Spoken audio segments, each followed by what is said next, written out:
z tego, jak potoczyła się ta rozmowa, ani z tego, że Oryński prawdopodobnie miał rację.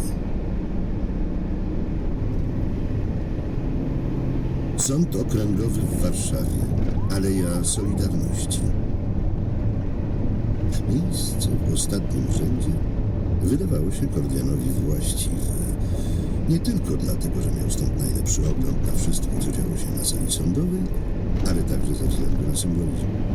Może był on nawet ważniejszy od perspektywy. Hyłka i William go nie dostrzegli. Zadbał o to, siadając za kilkoma nieco wyższymi osobami. Przyznać musiał, że oboje prawników z kancelarii żelaznej McVeigh robiło piorunujące wrażenie. Pomyślał gorzko, że przywodzą na myśl hollywoodzką parę, która zjawiła się na jednej z doniosłych i prestiżowych gal, kradnąc cały show. Zadbani, porządnie ubrani, pewni siebie, roztaczający aurę sukcesu. Tak mógłby pokrótce ich scharakteryzować, gdyby ktoś go o to poprosił. Nikt jednak nie miał powodu. Wszyscy doskonale zdawali sobie sprawę, kim są obrońcy Rafała Kranca. Inni uczestnicy procesu stanowili za to dla wielu znak zapytania. Ale nie dla Cormaca, który przyszedł na pierwszą rozprawę razem z Oryńskim, kiedy szturchnął go w żebra i wskazał na sędzię. Cormac doskonale wiedział, co zaraz usłyszy. Ultramaryna, szepnął Wójcielet. No nie, tego jednak się nie spodziewał. Co? Tak się mówi, nie? Mówi się, co knut ultramaryna. Ta ostatnia w osamotnieniu raczej nie ma wielkiego sensu. A poza tym, o co nie zgodzisz się? Zgadzał się w 100%, ale sędzia sprawiała wrażenie, jakby minęła się z powołaniem, nie korzystając z atutów, które zapewniły jej dobre geny. Z powodzeniem mogłaby zamienić salę sądową na wybieg dla modelu. Miałem na myśli, że tak się już właściwie nie mówi, Cormac. Odparł Oryński nieobecnym głosem, przenosząc wzrok na Hyłkę.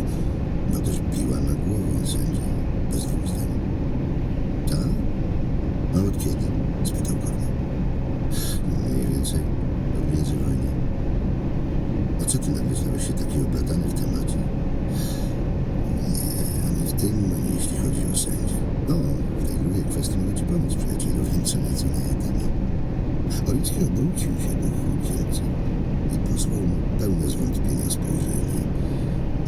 Nie mówię, że się znamy, czy coś, zastrzegł Cormac. Ale robiłem przecież research przedprocesowy, bez tego Hyłka nie wyszłaby na salę rozpraw. Nieco przesadzał. Ale Joanna z pewnością czułaby się znacznie mniej komfortowo, gdyby Wójcielec nie przygotował ich odpowiednio do zbliżającego się starcia.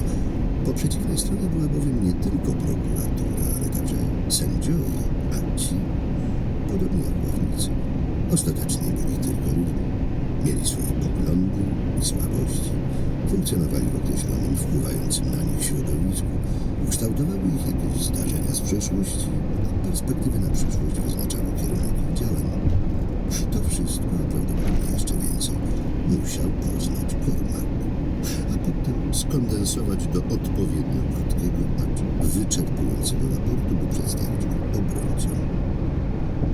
No co mnie interesuje, czy co wygrzebało? Nie.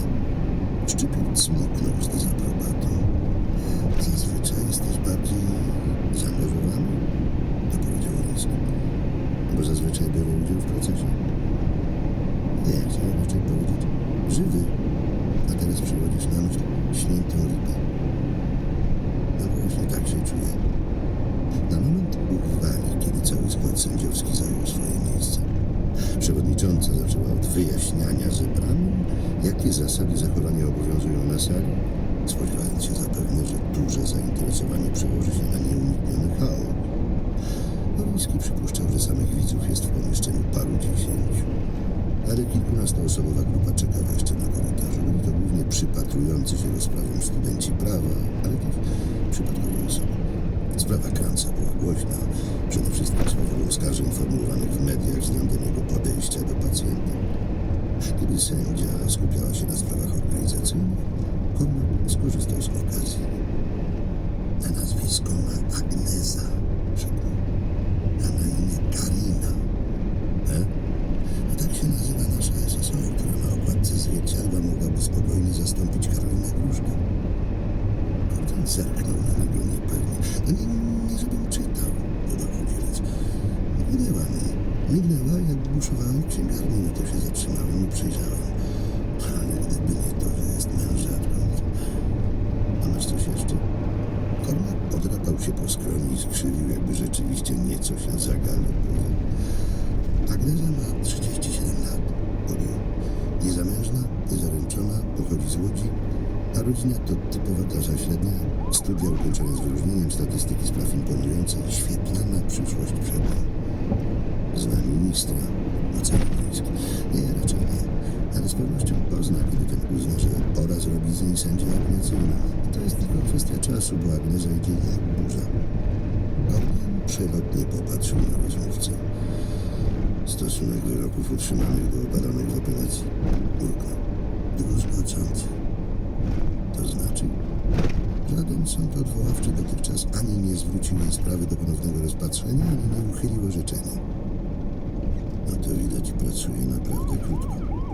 No to fakt, przyznał Korman. Ale spraw miała już całkiem sporo, nie jest zielona. Być może nie była, ale z pewnością mogła za taką uchodzić. Młode, ładne dziewczyny zawsze miały pod górkę, kiedy zakładały łańcuch sędziowski. Uczestnicy postępowania spodziewali się wiekowych, dystyngowanych dam, jakby żywcem wyjętych z przedwojennych anglosaskich dworów. W korytarzach sądowych najczęściej